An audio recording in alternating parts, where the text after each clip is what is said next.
So as promised, we've made it to APC today to do the boost leak test on the SCIROCCO in an attempt of finding the 100 missing horses.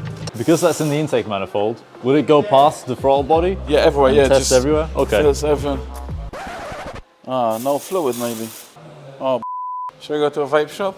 We need to go to a vape maybe shop. There is fluid here. There is, guess what? Sweet. Oh. No dobra. Come, vape shop it is. Breathe air. It comes from here, which is normal. That's expected. No more leaks, man. Perfect. I think that beeping sound is unrelated to a boost leak. I think it's coming from the turbocharger saying, I have enough. The turbo's had enough? Maybe it's its way of saying it. Obviously a bit smoky from here. Fair enough. Well, at least that's out of the question, I suppose. As you see, there's now a diverter valve on there. Yes. Have you plugged it in? You can't. This engine does not support diverter valves. Sorry. It's a bit of a weird one. That's constantly closed. Yes. Fine, not a problem. But not again. When did I do that? Engine warranty void. Just in case you want to claim warranty. Oh, I think one came back. Oh. Okay, sell the car, cheap. Adaptation. The EPC light doesn't come on, but the result this gives you is always like the same, whether it like up or not. It would just say timed out. And that doesn't mean bad. No, but it means obviously it goes for a sequence, whatever seconds. It's just odd because like the way it behaves just seems so much that it would be actuator related or like wastegate related. So after all this, me and Bart went for a drive. We ended up doing some more data logging with VCDS, checking the actual boost versus requested boost and seeing if those two numbers are the same. Because if, say, we're requesting 1.6 bar, but we're only getting 1.3 bar, that's a bit of a problem there, but in our case, both numbers were literally exactly where they need to be. So we were requesting 1.4, for example, we were getting 1.4, it was all good. So perhaps this diverter valve that we've installed has helped the situation, but more on that later on. That involves a 3D printer that I have and us making our own parts for the car. Nevertheless, you may have also noticed that my carbon fiber RTMG air intake cover was missing in the last scene if you had a look at the engine bay, and there's a reason for that. Shout out to whoever left that comment in the previous video, because I think you might be onto something. Oh, that's louder. Oh, that is definitely louder.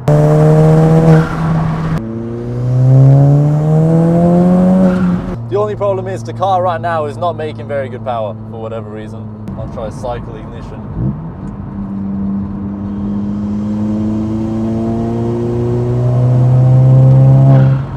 Yeah, now we're making more power. Oh my gosh. Seems weird, right? When you cycle ignition, it's like every single time you drive the car, it's in a slightly different state. Every single time you cycle ignition, the car is almost in like a different boost amount, you know? Something ain't right. Might be a little while until we can leave, man. Where did they get the driving licenses from? It must be some like a sales wish, even proper. He's really 2,000 years later.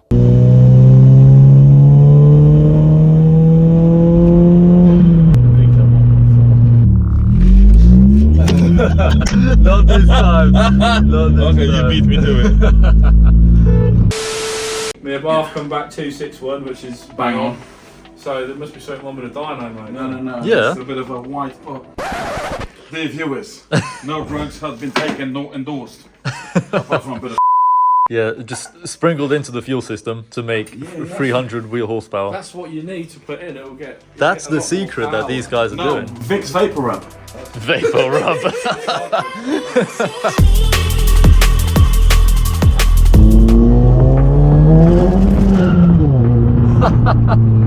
Oh my gosh.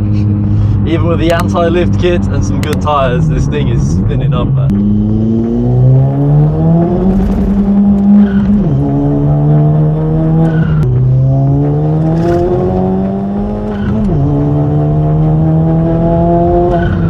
Yo, ever since we put this newest map on, oh my god, this has been consistent boost, high boost every time. I think it might be time for another dyno run. It's been a good few maps since the previous one, and we all know how the previous map went. But this is just crazy right now.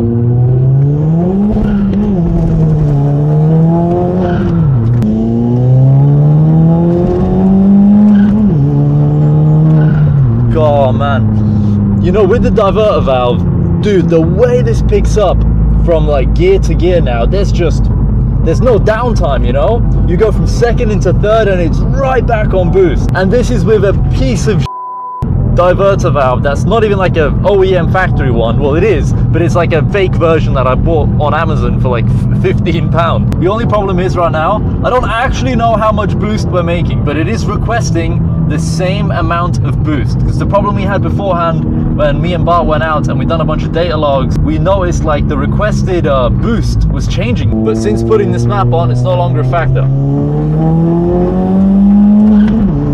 It's back on boost like straight away. The fact that this car can make this much power on a stock engine is just ridiculous.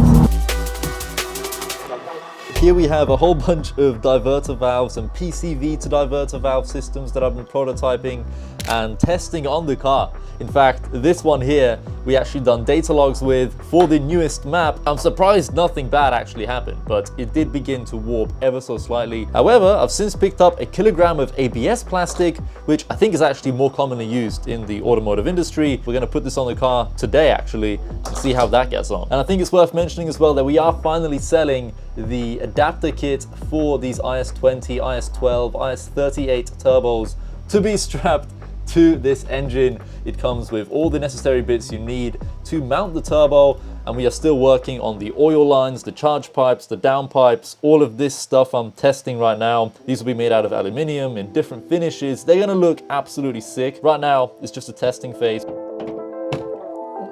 I'm getting pretty fast at taking this diverter valve off and putting my block off plates now that I've done literally so many revisions. This is much easier to install than the OEM version. Way quicker to install. Look at that. Nicely sealed as well with the rubber O-rings I used. And you may have also noticed we have this weird contraption going on here with this tube. This is for the PCV system. We're going to route that into the oil catch can and then back through into the other product that I'm working on, which is the diverter valve to PCV conversion thing. But that'll be for probably another video, hopefully the oil catch can video, which might be the next one we do. Well, while I'm here, I've also just noticed that one of my daytime running light bulbs has blown out.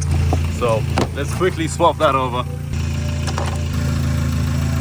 Well, that's dead.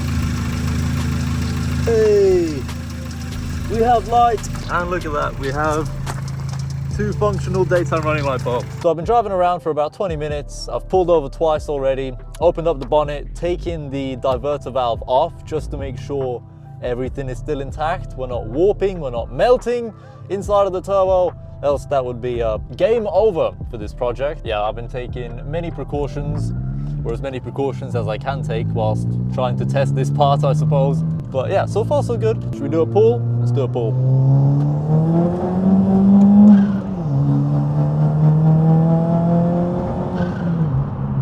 Okay, we're making power. I think we may possibly need like 1 more revision to the map, maybe 2 more, you never know. Because the way the turbo like is trying to spool up sounds a bit funny. Whether or not the map can fix that, maybe, maybe not. But hey, the power is there.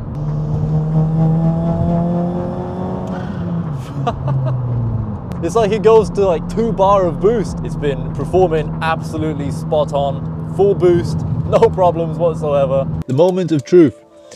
Has this thing melted? Well, I think we can conclude that this is probably okay to use, at least temporarily. It's literally like perfect. I'll chuck it back on. We'll continue using it for now at least, because we do have the metal version hopefully being printed like within the next couple days. But obviously I don't have a CNC machine myself, so we gotta wait a little bit. But if you don't want to wait for the next episode to come out, consider checking out the full series playlist, because it has not been easy getting to this point here where, fingers crossed, but finally making over 300 horsepower out of this stock engine. It is wild, man. In the meantime, the next video will be most likely about the oil catch can from RTMG and DKU Performance.